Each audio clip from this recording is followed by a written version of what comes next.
میرا شوہر پردیس میں کمانے جا رہا تھا۔ مجھے بول کے گیا میرے چھوٹے بھائی کا خیال رکھنا۔ وہ صرف 10 سال کا تھا۔ میں اسکول چھوڑنے جاتی اور رات کو میرے ساتھ ہی سوتا۔ ایک روز میری ملاقات اس کے استاد سے ہوئی تو میں ڈر گئی۔ وہ تو میرا سابقہ محبوب تھا، لیکن یہ بات میرے دیور کو پتہ چل گئی۔ اب وہ مجھے روز بلیک میل کرتا کہ وہ بھائی کو بتا دے گا اگر میں نے اس کی ایک شرط پوری نہ کی۔ میں سمجھی مجھ سے پیسے مانگے گا یا کوئی چیز، لیکن میری جان نکل گئی جب اس نے کہا۔ میری شادی کو آج تیسرا مہینہ تھا۔ ہنسی خوشی زندگی گزر رہی تھی۔ گھر میں صرف 3 ہی لوگ تھے، میں، میرا شوہر اور ایک 10 سالہ دیور۔ ایک دن جاب کے سلسلے میں میرے شوہر کو پردیس جانا پڑا اور مجھے میرا شوہر کہہ کر گیا کہ میرے بھائی کا بہت زیادہ خیال رکھنا۔ میں نے اپنے شوہر سے محبت کا مکمل ثبوت پیش کیا اور میں اپنے دیور کا بہت ہی زیادہ خیال رکھتی تھی کیونکہ وہ بچہ تھا اور مجھے بچوں سے شروع سے ہی بے حد محبت رہی ہے۔ میں اسے صبح خود سکول چھوڑ کر آتی اور پھر چھٹی کے وقت میں ہی اسے لے کر آتی۔ سکول میرے گھر سے زیادہ دور نہیں تھا، مجھے آنے اور جانے میں آدھا گھنٹہ ہی لگتا تھا۔ ویسے میں اس بات پر حیران تھی کہ یہ بڑا ہو رہا ہے، لیکن اس کے باوجود میرے شوہر کو نہ جانے کیا مسئلہ تھا کہ وہ اس بات کو سمجھتے ہی نہیں تھے کہ اب ان کے بھائی کو کچھ بڑا ہی ہو جانا چاہیے۔ لیکن وہ تو اس بات کو سمجھتے ہی نہیں تھے کہ میرا بھائی اب بڑا ہو گیا ہے اور اسے خود بھی اپنا خیال رکھنا چاہیے۔ کبھی کبھار تو مجھے ایسا ہی لگتا تھا کہ جیسے انہیں کسی سے کوئی خطرہ ہے، اسی لیے بھائی کو اس قدر چھپا چھپا کر رکھتے ہیں، لیکن میں نے اس معاملے میں کوئی بحث نہیں کی۔ پھر اپنے شوہر کی بات کو سمجھتے ہوئے میں نے بھی اپنے دیور کا خیال بالکل ایسے ہی رکھا جیسے وہ کوئی بہت ہی اچھا چھوٹا بچہ ہے۔ میں ایک دن اسے سکول چھوڑنے کے لیے گئی تو ایک شخص خوبصورت سا اپنی بائک سکول کے ایک طرف کھڑی کر رہا تھا۔ ان کو دیکھتے ہی میرے پیروں تلے سے زمین ہی نکل گئی، کیونکہ کوئی اور نہیں بلکہ وہ تو میرا۔ لیکن یہ ایسے کیسے ہو سکتا ہے؟ یہ یہاں کیسے؟ یہ تو مر چکا تھا چند سال پہلے، پھر یہ زندہ سلامت یوں میرے سامنے کیسے کھڑا ہے؟ میں حیرتوں کے سمندر میں تھی۔ یہ سب کیسے ہو گیا؟ میں نے تو کبھی یہ زندگی میں سوچا ہی نہیں تھا کہ یوں اس طرح سے میری اس سے ملاقات بیچ راستے میں ہو جائے گی۔ زندگی کے اس موڑ پر وہ کیسے میرے سامنے آ سکتا ہے؟ کس طرح سے وہ مجھے یوں اس طرح سے مل جائے گا؟ نہیں، یہ نہیں ہو سکتا، کبھی بھی نہیں ہو سکتا۔ وہ تو ایک حادثے میں اس دنیا سے آگے مجھ سے کچھ سوچا ہی نہیں گیا اور میں ولید یعنی اپنے دیور کو لے کر گھر آ گئی۔ جب میں گھر پہنچی تو میرے پسینے چھوٹے ہوئے تھے۔ ولید میرے پاس آیا اور آ کر کہنے لگا کہ بھابھی آپ کو کیا ہوا ہے؟ میں نے اس کے چہرے کی طرف دیکھا جہاں پر ایک ہلکی سی مسکراہٹ تھی۔ میں نے جلدی سے چہرہ نیچے کر لیا کہ کہیں اس کو میرے راز کا پتہ نہ چل جائے۔ وہ ابھی تک میرے پاس ہی کھڑا تھا۔ جب میں نے اس کے ہاتھ سے پانی کا گلاس لے لیا اور پانی پینے لگی، لیکن جیسے ہی میری نظر اس کے چہرے پر پڑی تو پانی کا گلاس دور جا گرا، کیونکہ ولید کے دیکھنے کا مجھے انداز کسی بھی صورت ایسا نہیں تھا کہ میں یہ سمجھوں کہ وہ کوئی 10 سال کا لڑکا ہو۔ وہ انتہائی غلیظ نظروں سے میری طرف دیکھ رہا تھا۔ میں اس قدر خوفزدہ ہو گئی کہ ایک لمحے سے پہلے ہی اسے بازو سے پکڑا اور اس کو باہر نکال دیا اور اپنے کمرے کی کنڈی دی۔ میں جب بستر پر بیٹھی ہوئی تھی تو میرے وجود کے کانپنے سے مجھے اس بات کی نشاندہی ہوئی کہ میں تو سر تا پاؤں کانپ رہی ہوں۔ میرے لیے یہ بات بڑی ہی دشوار گزار تھی کہ میں 11 سالہ لڑکے سے اس حد تک ڈر گئی ہوں، لیکن میں کیوں ڈری ہوں؟ میں نے کوئی جرم کیا ہے جو میں یوں اس طرح سے ڈروں؟ میں نے اپنے دل میں خود ہی سوچا اور پھر اسے خود ہی اپنے ذہن سے دور کہیں نکال کر پھینک دیا۔ پھر یہ سوچ مجھے تنگ کرنے لگی کہ آخر کیوں میں اس سے گھبرا رہی ہوں۔ میں نے اپنے دل کو کچھ تسلی دی اور پھر کمرے سے باہر نکل گئی۔ ولید بھی کمرے سے باہر نکل چکا تھا۔ میں نے تسلی کی اور ساتھ ہی گھر کے باقی کاموں میں مصروف ہو گئی۔ اب اگر گھر میں صرف 2 ہی لوگ تھے تو کام کون سا مشکل ہوگا بھلا؟ بالکل ہی معمولی سا۔ میں نے ماضی کی ایک بات کو یاد کیا اور سوچا کہ ابا مرحوم کہا کرتے تھے کہ جہاں پر صرف 2 ہی لڑکے رہتے ہوں وہاں کبھی بھی بیٹی کی شادی نہ کرو، لیکن اس وقت اماں نے ایک بھی نہیں مانی اور میری شادی یہاں پر کر دی تھی۔ اب مجھے اکثر اوقات ابا کی وہ والی باتیں بہت ہی زیادہ یاد آتی تھیں کہ کاش اس وقت ابا کی اس مصلحت کو کسی نے سمجھ لیا ہوتا تو شاید آج حالات مختلف ہوتے۔ میری شادی عبید سے جب ہوئی تو وہ میرا بے حد خیال رکھتے تھے اور اب تک خیال ہی رکھتے آئے تھے، لیکن جیسے جیسے وقت گزرتا گیا گھر کے حالات اور واقعات کو پیش نظر رکھتے ہوئے انہیں زیادہ محنت کرنی پڑتی، جس کی بنا پر وہ پہلے والی ملازمت چھوڑ چکے تھے۔ اب اس ملازمت کو حاصل کیے کچھ عرصہ گزرا تو ان کو شہر سے باہر بھی جانا پڑتا تھا، لیکن وہ اکثر پہلے جاتے تو جلد ہی واپس آ جاتے۔ وہ ہر رات کو ہی اکثر آ جاتے تھے، لیکن اس دفعہ تو ان کو زیادہ دنوں کے لیے جانا تھا، اس لیے مجھے کچھ ڈر سا لگا۔ پہلے تو میں نے یہی کہا تھا کہ ابھی آپ کو جانے کی ضرورت نہیں، لیکن وہ کہنے لگے کہ جانا تو بے حد ضروری ہے، کیونکہ وہ کوئی میری پکی ملازمت تو نہیں جس کے لیے میں انکار بھی کر سکتا ہوں، اس لیے مجھے ہر صورت میں جانا پڑے گا۔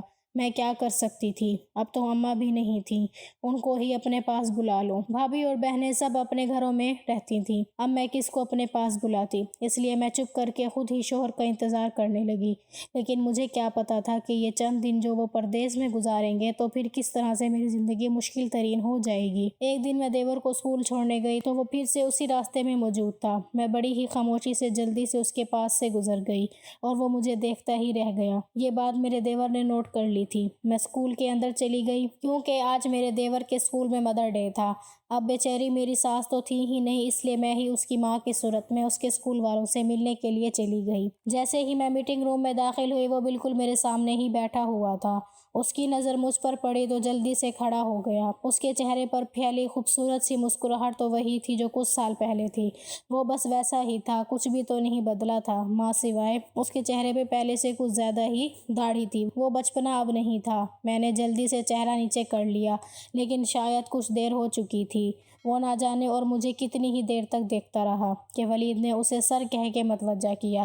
سر، یہ میری بھابھی ہے۔ ولید نے میرا تعارف کروایا۔ وہ کچھ ہوش میں آیا اور بڑی عزت و تکریم کے ساتھ بات کرنے لگا۔ میں بے حد کنفیوز تھی، نہ جانے کیوں میں ماضی کے جھروکوں میں داخل ہو چکی تھی۔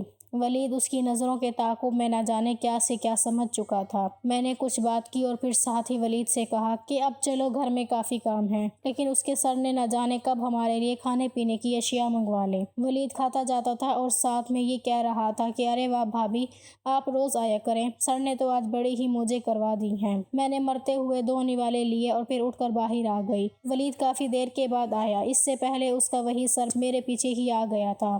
میں تو پہلے ہی خود کو بچاتی ہوئی آ رہی تھی۔